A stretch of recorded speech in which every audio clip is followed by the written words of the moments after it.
du syndicat des transporteurs, on s'est posé la question de savoir ce que nous pouvions faire pour apporter notre pierre à l'édifice de la lutte contre le coronavirus. Donc à l'unanimité, on a décidé de se rapprocher du collectif anti-Covid présidé par M. Antoine Aiello. Et donc on lui a proposé de nous occuper de la partie logistique, c'est notre métier, donc ça ne posait aucun problème. Mais également, on lui a proposé de pouvoir financer un certain nombre d'achats qui pouvaient lui être indispensables dans le cadre de son collectif. Donc il nous a proposé de nous rapprocher des pompiers de Bastia qui avaient déjà passé commande pour recevoir des tests, donc pour acheter, et commander et financer des tests. Donc on a pris la décision d'en financer à peu près 6 000 pour une enveloppe quand même de l'ordre de 35-36 000 euros, avec la participation de la quasi-totalité de nos adhérents. Avant toute chose, moi ce que je souhaite, c'est remercier le syndicat des transporteurs corses qui se sont insérés et ont décidé de participer au collectif anti-Covid Course qu'on a monté à l'université. Et non seulement ça, mais de contribuer sous la forme d'un don, c'est-à-dire des tests qui sont là derrière nous, qui vont servir à un programme de recherche, d'expérimentation pour évaluer comment ces tests peuvent nous permettre de mieux discriminer une population, à savoir, puisque c'est des tests qui permettent juste de savoir si les gens sont positifs ou négatifs par rapport à un certain nombre d'indices.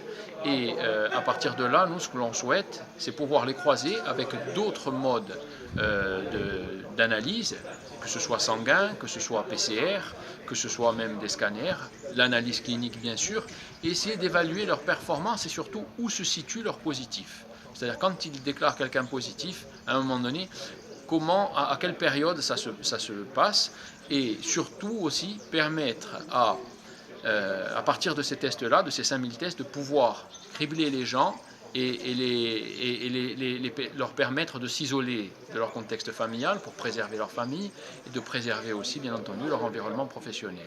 Donc c'est une forme de discrimination qui va nous permettre d'isoler une population pour essayer de ralentir au maximum la propagation de cette épidémie.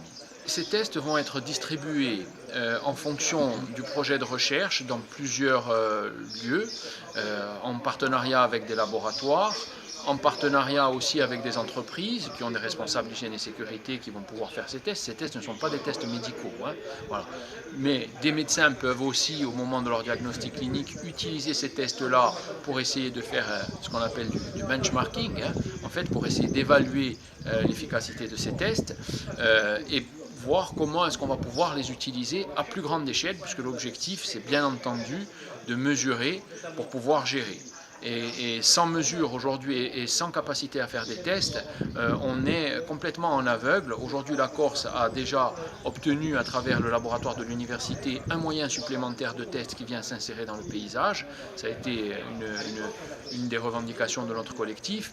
Aujourd'hui, on a un moyen supplémentaire et en fait, vous l'avez bien compris, c'est un faisceau de moyens qui sont à déployer avec les scanners, bien entendu le diagnostic clinique du médecin auquel personne ne peut se substituer, qui est capital, mais tous ces éléments-là sont sur la table et il faut donner à la Corse un maximum de moyens pour pouvoir évaluer la situation de cette épidémie. Ce sont des tests qui ne donnent en aucun cas la quantification virale, elles donnent une indication sur des indices d'immunité qu'a contracté la personne, donc elle a été en présence du Covid. Est-ce qu'elle est encore en capacité de contaminer d'autres personnes, c'est ce qu'on va évaluer, ou est-ce qu'elle est en situation d'avoir développé ses anticorps et peut-être qu'elle n'est plus contaminante, voilà, plus contagieuse. Donc à partir de là, on va pouvoir avoir une idée précise de l'utilisation de ce test et bien entendu ensuite essayer de le déployer à plus grande échelle. Aujourd'hui, dans les colonnes de Corse Matin, vous voyez Antoine Flao qui est quand même une référence mondiale, dire qu'il faut absolument 200 000 tests pour la Corse. Eh bien nous, on s'inscrit de façon à la fois citoyenne pour le collectif et entrepreneuriale pour le syndicat des transporteurs corses, qui ont contribué financièrement pour que ce don existe. On est dans une attitude proactive qui tente à faire que ces initiatives permettent d'extraire la Corse de la situation dans laquelle elle est.